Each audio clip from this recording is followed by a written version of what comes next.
우리 마음은 끊임없이 변화하는 정원과 같습니다. 때로는 평온한 연못처럼 고요하고 때로는 폭풍이 몰아치는 바다처럼 거칩니다. 석가모니는 마음이 평안하면 세상도 평안하다라고 가르치셨습니다. 이 말씀은 내면의 평화가 우리 삶의 기초가 됨을 의미합니다. 오늘은 동양의 지혜와 서양 철학자들의 명언을 바탕으로 마음의 평화를 가꾸는 지혜에 대해 이야기해 보겠습니다. 마음의 정원을 가꾸는 첫 번째 지혜, 알아차림의 힘. 우리 인생에서 가장 큰 혼란은 자신의 마음을 알아차리지 못할 때 찾아옵니다. 지금 이 순간 여러분의 마음은 어떤 상태인가요? 매 순간 자신의 마음을 알아차리는 습관을 들이는 것입니다. 해능대사는 자신의 마음을 지켜보는 자는 폭풍 속에서도 평화를 찾을 수 있다라고 말씀하셨습니다. 이것은 마음 챙김과 알아차림이 내면의 평화를 가져다 준다는 의미입니다.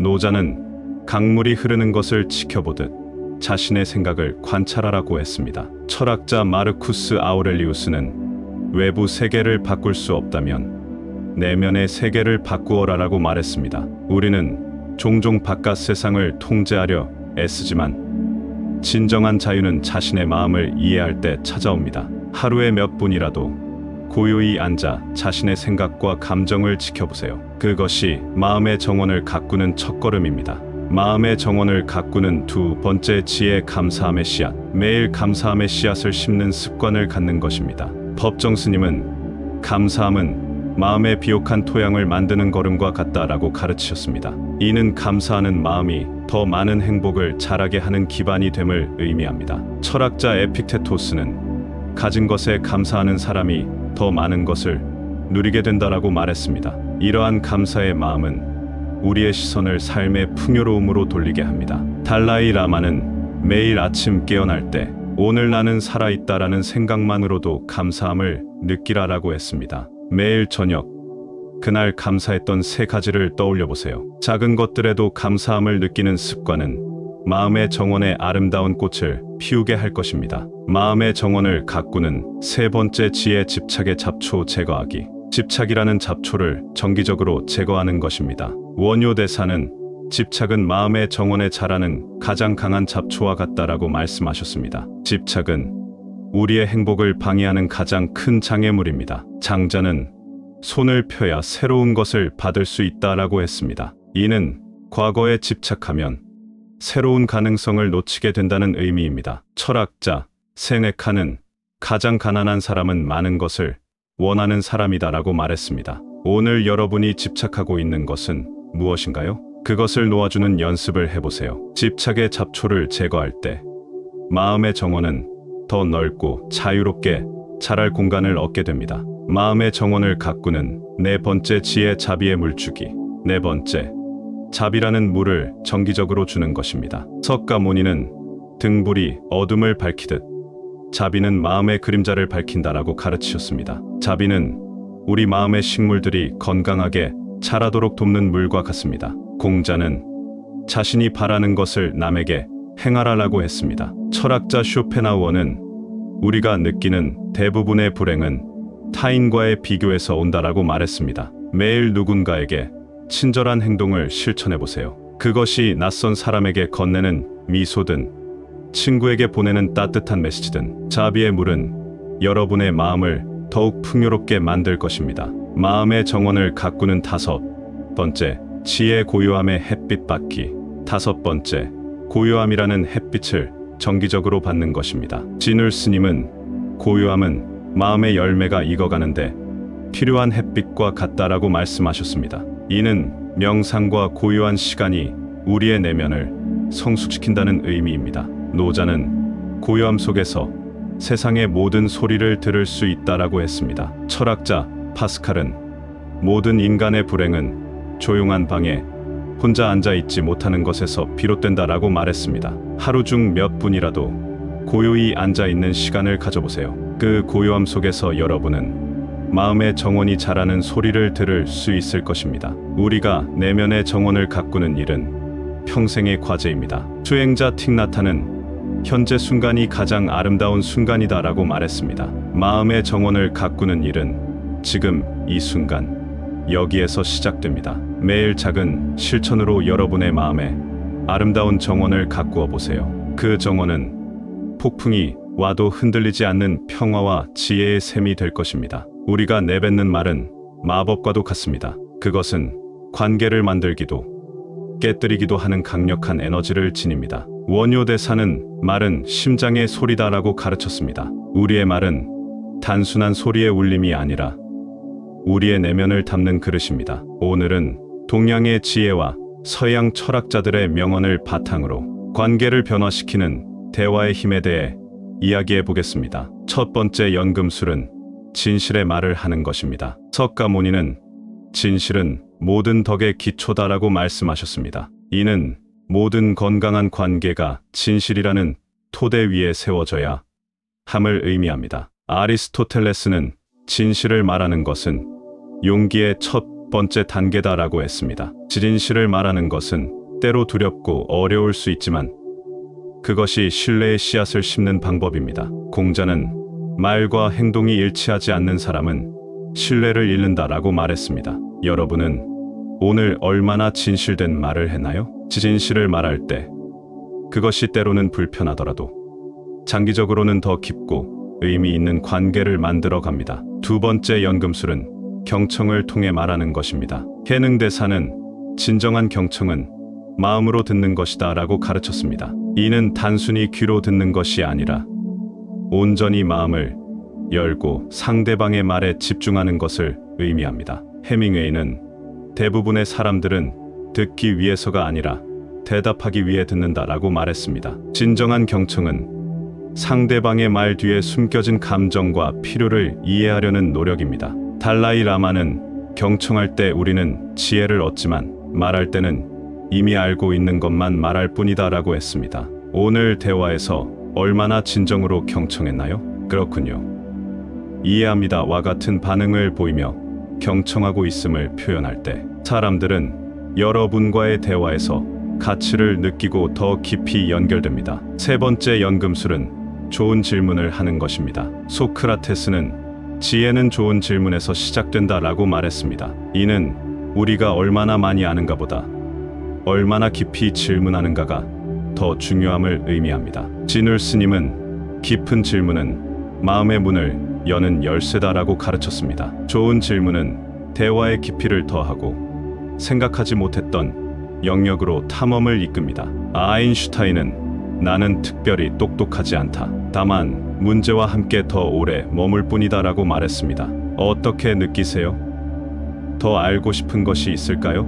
와 같은 열린 질문은 관계를 발전시키는 열쇠가 됩니다. 오늘 어떤 질문을 던져보셨나요? 네 번째 연금술은 공감의 언어를 사용하는 것입니다. 원효 대사는 타인의 아픔을 자신의 것처럼 느끼는 것이 자비의 시작이다라고 말씀하셨습니다. 이는 상대방의 감정에 공명하고 그것을 인정해주는 것의 중요성을 강조합니다. 브레네 브라운은 공감은 연결의 에너지다라고 했습니다. 공감은 그런 상황이 정말 힘들었겠네요와 같은 말로 상대방의 감정을 인정하고 함께 느껴주는 것입니다. 마틴 부버는 모든 진정한 삶은 만남이다라고 말했습니다. 여러분은 오늘 누군가의 감정에 공감해 주셨나요? 공감의 언어는 관계의 깊이를 더하고 서로에게 안전한 공간을 만들어 줍니다. 다섯 번째 연금술은 감사의 말을 표현하는 것입니다. 법정 스님은 감사함은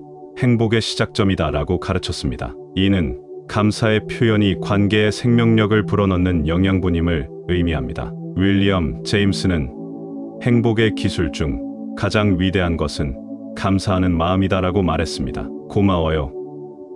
당신의 도움이 정말 큰 힘이 되었어요와 같은 말은 작지만 관계에 큰 변화를 가져옵니다. 마더 테레사는 우리는 결코 작은 친절을 과소평가해서는 안 된다라고 했습니다. 오늘 얼마나 감사의 말을 표현했나요? 작은 도움에도 진심으로 고마움을 표현하면 그 진심은 상대방의 마음에 따뜻함으로 전해지고 관계의 씨앗이 됩니다. 말의 연금술은 매일의 실천을 통해 완성됩니다. 메를로 퐁티는 언어는 침묵의 표현이다라고 말했습니다. 때로는 말하지 않는 것도 강력한 의사소통이 될 수 있습니다. 여러분의 말이 어떤 세계를 창조하고 있는지 주의 깊게 살펴보세요. 그리고 오늘부터 조금 더 의식적으로 말의 연금술을 실천해 보세요. 그 작은 변화가 여러분의 관계를 완전히 새롭게 변화시킬 것입니다. 일상의 명상 평범한 순간을 특별하게 만드는 지혜. 우리는 종종 특별한 순간만을 기다리며 살아갑니다. 더 큰 성취, 더 멋진 경험, 더 행복한 미래를 꿈꾸죠. 하지만 틱나탄 스님은 행복은 지금 이 순간 여기에 있다라고 가르칩니다. 진정한 행복은 미래의 어떤 시점에 도달해야만 얻어지는 것이 아니라 바로 지금 이 순간에 깨어있음에서 찾을 수 있습니다. 오늘은 동양의 지혜와 서양 철학자들의 명언을 바탕으로 일상 속에서 마음 챙김과 명상을 실천하는 방법에 대해 이야기해 보겠습니다. 호흡의 명상, 현재에 머무르기. 가장 기본적이면서도 강력한 일상의 명상은 바로 호흡에 주의를 기울이는 것입니다. 법정 스님은 한 번의 호흡에도 온 우주가 담겨 있다라고 말씀하셨습니다. 이는 한 번의 호흡에 집중함으로써 현재 순간과 깊이 연결될 수 있음을 의미합니다. 마르쿠스 아우렐리우스는 사람의 삶은 그가 경험하는 것이 아니라 어떻게 경험하는가에 달려 있다라고 말했습니다. 호흡에 집중하는 것은 가장 단순하면서도 깊은 명상의 형태입니다. 하루 중 몇 분이라도 호흡에 온전히 집중해 보세요. 들숨과 날숨의 감각, 공기가 코를 통과하는 느낌, 가슴과 배의 오르내림을 관찰해 보세요. 혼잡한 지하철 안에서 긴 줄을 기다리는 중에 컴퓨터 앞에서 일하는 잠깐의 휴식 시간에도 호흡 명상은 가능합니다. 일상 속 작은 순간들이 명상의 시간으로 변하는 경험을 해보세요. 걷기, 명상 발걸음마다 깨어있기. 우리는 매일 걷지만 대부분 그 걷는 행위 자체에 주의를 기울이지 않습니다. 원효 대사는 한 걸음 한 걸음이 모두 깨달음의 길이다라고 가르치셨습니다. 이는 걷는 행위 자체가 명상이 될 수 있음을 의미합니다. 헨리 데이빗 소로우는 걷는 것은 내가 아는 한 최고의 명상이다라고 말했습니다. 걷기 명상은 발바닥이 땅에 닿는 감각, 몸의 균형이 이동하는 느낌, 다리 근육의 움직임을 알아차리는 실천입니다. 걸을 때는 걷는 것에만 집중해 보세요. 출퇴근길, 점심시간 산책, 쇼핑몰을 돌아다니는 시간에도 걷기 명상을 실천할 수 있습니다. 걸을 때는 걷는다라는 단순한 원칙이 여러분의 일상을 명상의 시간으로 바꿔놓을 것입니다. 먹기, 명상, 음식과의 연결 회복하기. 현대인들은 종종 다른 일을 하면서 급하게 음식을 먹습니다. 티벳의 수행자 밀라레파는 모든 음식은 신성한 선물이다 라고 가르쳤습니다. 이는 우리가 먹는 행위 자체에 깊은 감사와 주의를 기울일 필요가 있음을 의미합니다. 마이클 폴란은 먹는 것은 농업적 행위다라고 말했습니다. 이는 우리가 먹는 음식 하나하나가 자연, 농부, 요리사와 우리를 연결해주는 고리임을 의미합니다. 먹을 때는 음식의 색, 질감, 향, 맛에 집중해보세요. 한 입 한 입 천천히 씹으며 음식이 주는 모든 감각을 느껴보세요. 아침 식사, 점심 도시락, 저녁 식사 시간에 잠시라도 먹기 명상을 실천해보세요. 음식과의 연결을 회복할 때 여러분은 삶의 모든 것과의 연결을 회복하게 될 것입니다. 듣기, 명상, 소리의 바다에 잠기기. 우리 주변은 항상 소리로 가득 차 있지만 대부분 우리는 그것을 의식적으로 듣지 않습니다. 해능 대사는 모든 소리는 깨달음의 소리다라고 말씀하셨습니다. 이는 주변의 소리에 깨어있는 마음으로 귀 기울이는 것이 명상의 한 형태가 될 수 있음을 의미합니다. 존 케이지는 침묵이란 없다, 항상 들을 것이 있다라고 말했습니다. 듣기 명상은 주변의 모든 소리에 판단 없이 주의를 기울이는 실천입니다. 새 소리, 바람 소리, 빗소리, 도시의 소음, 사람들의 대화, 심지어 자신의 심장 박동 소리까지 모든 소리에 귀 기울여 보세요. 출근길, 지하철 안에서, 사무실의 배경소음 속에서, 저녁 집안의 고요함 속에서 듣기 명상을 실천해 보세요. 소리의 바다에 온전히 잠길 때 여러분은 현재 순간의 풍요로움을 경험하게 될 것입니다. 관계의 명상 만남의 순간에 깨어있기. 우리는 매일 수많은 사람들과 마주치지만 진정으로 그들과 만나는 경우는 드뭅니다.